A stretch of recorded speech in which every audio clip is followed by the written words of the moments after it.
नमस्कार। मैं राजेंद्र सिंह भैंसोड़ा राजू। आप देख रहे हैं राजू की रिपोर्ट। आज हमारे साथ में उत्तराखंड की एक ऐसी शख्सियत है जो किसी परिचय का मोहताज नहीं है। उत्तराखंड राज्य आंदोलनकारी श्री हरीश पनेरू जी। हरीश पनेरू जी, नमस्कार, अभिवादन मेरा। स्वागत है आपका मेरा नमस्कार। राजू की रिपोर्ट में। नमस्कार।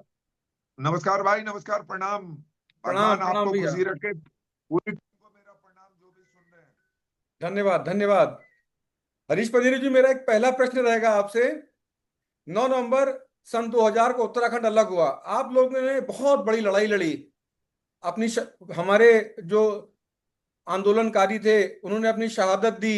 और उन्होंने शहादत देने के बाद में क्या एक ऐसे उत्तराखंड की परिकल्पना करी थी जो आज 2025 का उत्तराखंड है। कुछ कहेंगे आप इसके बारे में? ये ये राज्य बड़ी शहादतों से, बड़े त्याग और तपस्या से बना है। ये कोई हमको ऐसा नहीं कि किसी ने हमारी जनभावनाओं का सम्मान किया और हमको परोस के दे दिया है। ये बड़े त्याग और तपस्या के बाद मिला है, और इसमें पूरे उत्तराखंड राज्य के जितने भी मूल निवासी के साथ साथ जो प्रवासी हैं, जो इधर उधर रहते हैं, उन सबकी भी भावना इस राज्य से जुड़ी थी। जी और बिल्कुल। निश्चित तब राज्य मिला। और मैं अपना वाकया बताऊं कि हमने उधम सिंह नगर में ऐसी जगह आंदोलन छेड़ा राज्य प्राप्ति के लिए, जहां पर एक आदमी भी मुश्किल से 5 लोग गिने चुने होते थे, और 500 पुलिसकर्मी हम जब जुलूस निकालते थे तब निकलते थे। जी उधम सिंह नगर जो कि पूरे विरोध में था राज्य के। जी लेकिन हमने कभी ऐसी कल्पना नहीं की थी। मेरे मन से कई बार मन में दर्द होता है कि हम क्या कुछ कर नहीं पा रहे हैं। शरीर छटपटाता है मेरा कि कुछ और करना चाहिए।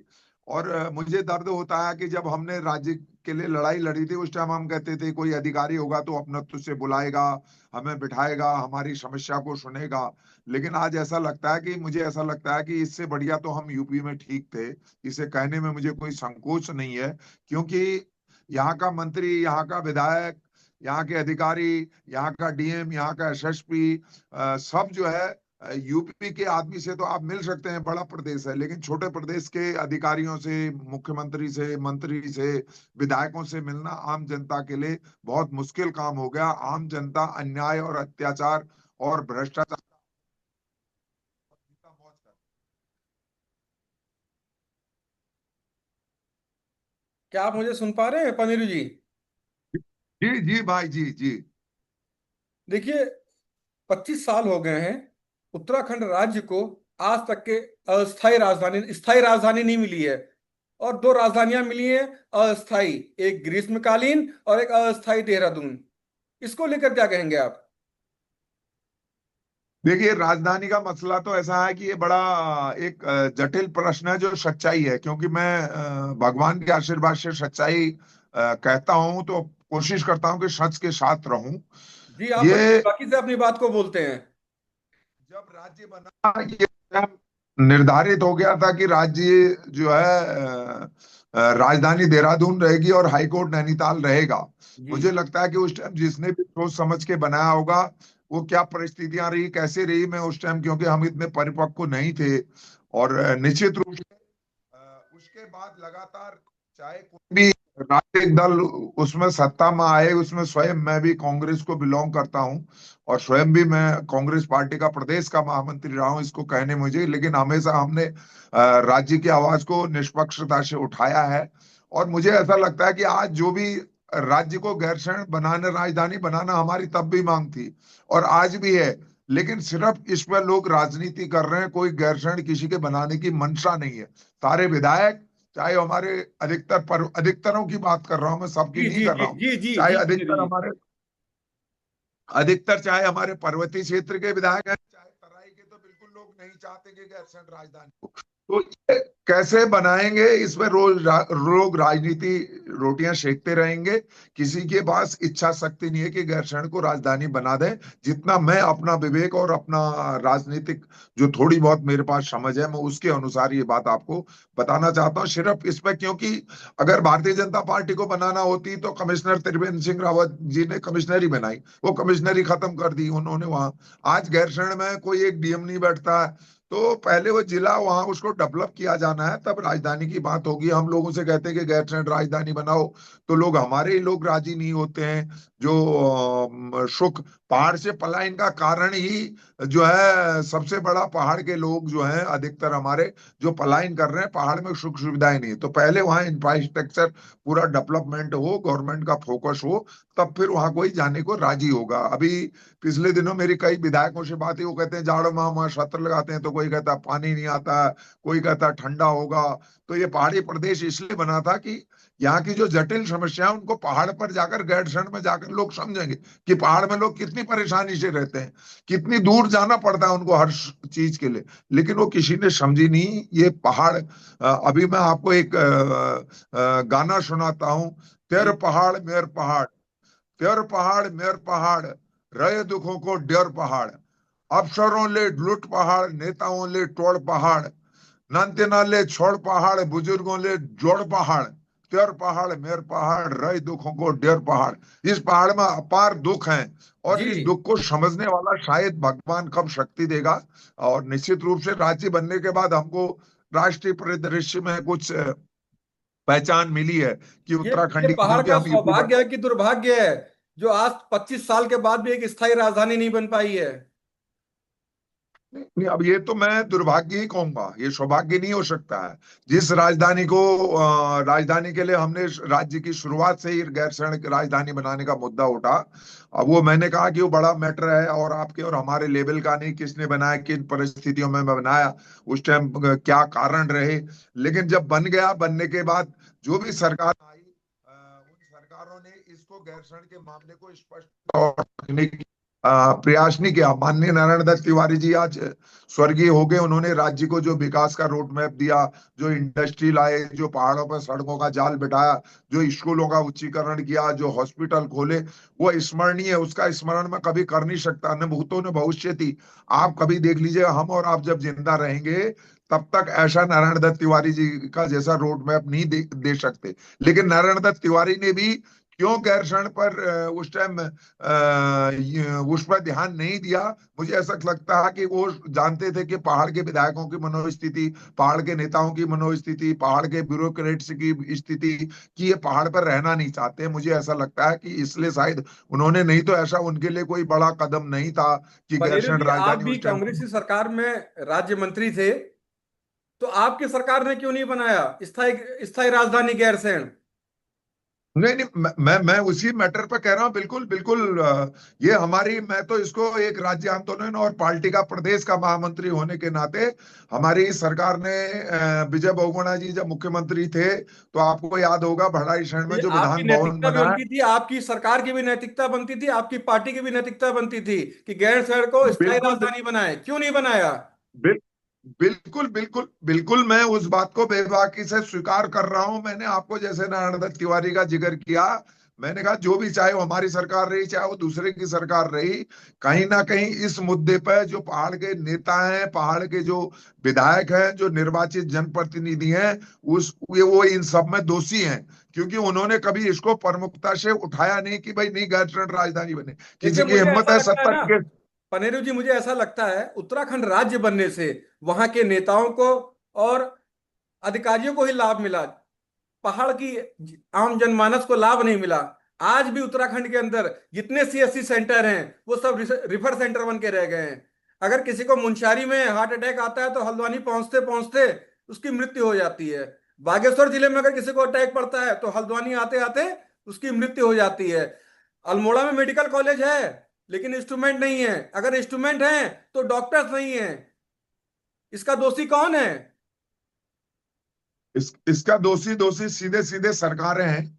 और सरकारों ने, मैंने कहा कि जो भी नेता बने, अधिकतर अधिकतरों में मैं प्रश्न कर रहा हूं, सारा भ्रष्टाचार की जड़ उत्तराखंड में, इन सारी समस्याओं की जड़ यहाँ के जो निर्वाचित विधायक हैं और यहाँ के जो ब्यूरोक्रेट्स हैं वो है। क्योंकि कोई मुख्यमंत्री अगर पहाड़ के लिए कुछ सोचता है तो वो काम नहीं करने देते हैं, वो दिल्ली लॉबिंग करके मुख्यमंत्री को हटाने के लिए लग जाते हैं। और जो ये विधायक निधि है उत्तराखंड राज्य में, ये सबसे, इसमें 25 से 30% भ्रष्टाचार हो रहा है। तो जब एक आज जिस तरह से हमारे नैनीताल जिले में आपने देखा होगा पंचायत के चुनाव में जिस तरह से खरीद फरोख्त में दोनों की, जिस पार्टी से मैं आता हूं, कांग्रेस पार्टी हमारी, उसके जो उम्मीदवार थे उनके उम्मीदवारों को चोर लिया गया। लेकिन ये भी एक प्रश्न है कि जो चुने हुए प्रतिनिधि थे, जो जिला पंचायत सदस्य थे, उनकी क्रेडिबिलिटी, उनकी अकाउंटेबिलिटी, उनकी जो जी। है सत्य निष्ठा कहाँ पर आधारित थी? क्यों हुआ ऐसा? किसी और आप को क्यों नहीं आप छोड़ा गया? भीमताल ब्लॉक में, भीमताल में बेताल घाट आता है, वहां पे गोलियां चली। मतलब ये एक बहुत ही दुखद घटना है। और आपने देखा ये होगा, ये किसकी लायबिलिटी बनती है? ये उत्तराखंड पुलिस की लायबिलिटी नहीं बनती है। कानून व्यवस्था की जिम्मेदारी नहीं कि वहां पे गोली नहीं चलनी चाहिए, वहां पुलिस के कर्मचारी थे, अधिकारी थे। और दूसरी चीज, मैं ये पहाड़ का सौभाग्य है कि दुर्भाग्य है जो ऐसी घटनाएं आज पहाड़ के ऊपर हो रही हैं? देखिए बैसोना जी, ये राज्य का दुर्भाग्य है कि एक एसएसपी को नैनीताल के ऑनरेबल हाई कोर्ट के चीफ जस्टिस डबल बेंच कहती कि इस एसएसपी को यहां से हटा दो। इसके सारे वीडियो फुटेज, वो एसएसपी अभी तक पद पर बना हुआ है। बिहार बिहार पुरुलिया कांड, अगर आपको बलिया के पास बिहार और यूपी की सीमा से लगा हुआ एक इलाका है, बलिया, बलिया से जी आगे जी उस इलाके में पुरुलिया कांड के जो हथियार थे उससे लगा हुआ है। जी वहां इतने हथियारों, अवैध हथियारों की सप्लाई होगी, हम किताबों में पढ़ते हैं, हमने सुना भी है। जी। उसके बाद बिहार की गोलीबारी देखी, यूपी में देखी, हमने एक से एक आपकी गुंडागर्दी आवाज देखी। मुझे सुनाई नहीं दे रही है। मैं कह रहा हूं, जो गुंडागर्दी बेताल घाट में जिस तरह से खुलेआम फायरिंग नैनीताल में की गई, ऐसे हमने ना बंगाल में देखी, ना हमने बिहार में देखी, ना हमने उत्तर प्रदेश में देखी, ना हमने झारखंड में देखी। पूरे हिंदुस्तान में ऐसी गुंडागर्दी एकदम खुलेआम, भाई क्योंकि पहाड़ वहां भी को तो लोग करते देखिए, तो। हमारे पहाड़ को हमारे देश ही नहीं, विदेश ही नहीं, विश्व में जाना जाता है कि ये देवों की भूमि है। उत्तराखंड देवभूमि है। इन इन चंद नेताओं ने इसे असुरों की भूमि बना दिया है। क्या कहेंगे आप? क्या इस तरह की पॉलिटिक्स अच्छी है? ये हमारे पहाड़ का दुर्भाग्य है। ये पहाड़ के लिए अच्छा संकेत नहीं है, पहाड़ को कलंकित करने वाला है। जो टूरिस्ट आते हैं, जो देश दुनिया और विश्व में हमारी पहचान है, उस पहचान को कलंकित करने वाला कि पहाड़ के लोग अच्छे समझे जाते थे, वहां गोलीबारी वाले लोग कहाँ से आ गए? मैं तो अचंभित हूँ। और इसको जिन्होंने भी ये कृत्य किया है, ये कोई छोटा मोटा काम नहीं, उसको उनको इसकी सजा जनता देगी, मुझे ऐसा लगता है। अगर जनता नहीं देगी, क्योंकि आजकल पहाड़ में सबसे बड़ा मैं आपको मुद्दा बताऊं, पहाड़ की पीड़ा बता रहा हूं। जब गुजरात में शराबबंदी हो सकती है तो उत्तराखंड में क्यों नहीं हो सकती? नहीं, बिल्कुल आज पहाड़ बिल्कुल के सही कह रहे हैं, बिल्कुल सही कह रहे हैं पनीरू जी आप। पहाड़ अब मुझे ऐसा लगता पहाड़ है कि पहाड़ कांग्रेस और भारतीय जनता पार्टी ने पहाड़ को बैसाखियों पे लगे खड़ा कर दिया है। पहाड़ के नौजवान को, पहाड़ के गरीब आदमी को स्लो पॉइजन दिया जा रहा है। और स्लो पॉइजन देके चुनाव के टाइम जाते हैं, उनको शराब पिलाते हैं। पूरे पहाड़ में घर घर शराब पहुंच गई है। घर घर रोजगार क्यों नहीं पहुंच देखिए, रहा है? मुझे घर मुझे घर एक खेती। मैं एक चीज कहना चाहूंगा। देखिए, हमारे पहाड़ में अभी तरक्की कौन कर रहा है? भू माफिया, खनन माफिया, जंगल माफिया। भाई, कपकोट भराड़ी में आप देखते होंगे कि पूरे के पूरे खड़िए के पहाड़ गायब कर दिए हैं। हजारों घरों के अंदर दरारें आ गई। कभी भी कितनी बहुत बड़ी कैजुअलिटी हो सकती है। इसका जिम्मेदार कौन है? क्या सरकार ने आंखें मूंद रखी हैं? इसके लिए सारा सिस्टम, सारे राजनीतिक दल जो बड़े बड़े जिम्मेदार हैं, उनकी ज्यादा भाजपा की जिम्मेदारी बात है। नहीं करता मैंने हूं, मैं जैसे, सारे राजनीतिक दलों की बात करता हूं। मैं भी आपकी बात से सहमति दे रहा हूं, मुझे इसका परिणाम भुगतना पड़ा है कई बार, कि साफ कहने के लिए। लेकिन आपका भाई, आपके आशीर्वाद से प्राण जाए पर वचन नहीं जाएगा। सत्य निष्ठा से हम इस युग में राजा हरिश्चंद्र की औलाद तो नहीं हो सकते हैं, लेकिन इस कलयुग में सच्चाई के साथ चलने का प्रयास कर रहे हैं। और उसके लिए कितनी भी कठिनाइयां, कितना भी दम्भ, कितना भी अत्याचार मुझे सहन करना पड़ा है, आगे भी पता नहीं कितना करना पड़ेगा। लेकिन मैं उस अपने इष्ट देवता, अपने पंचनाम देवों को और बाबा बद्री केदार का आशीर्वाद लेकर, इस अन्याय अत्याचार, पहाड़ में जो देवताओं की भूमि है, उस भूमि को बचाने के लिए, यहाँ असुर राक्षस जो आ गए हैं, उनके खात्मे के लिए आप जैसे लोगों के सहयोग की आवश्यकता है। कि आइए, जो प्रवासी भाई हमारे पूरे देश में, दुनिया में जहां भी हैं, इस पहाड़ को बचाने के लिए, जो हमारे प्रधानमंत्री जी ने कहा आपको मैं याद दिलाऊं, उन्होंने कहा कि भारत का मस्तक उत्तराखंड है। वो बद्रीनाथ आए, वो केदारनाथ आए, उन्होंने पूजा करी। उन्होंने कहा कि यहाँ से भारत जो निकलता है, यहाँ से आदेश वो ये थे निकलता है। हमारे साथ में उत्तराखंड राज्य आंदोलनकारी हरीश पनेरू जी। पनेरू जी से कुछ नेटवर्क इश्यू होने के कारण बातचीत नहीं हो पा रही है, और अगले पॉडकास्ट में आपको मिलते हैं राजू की रिपोर्ट के साथ। सभी का अभिवादन, नमस्कार।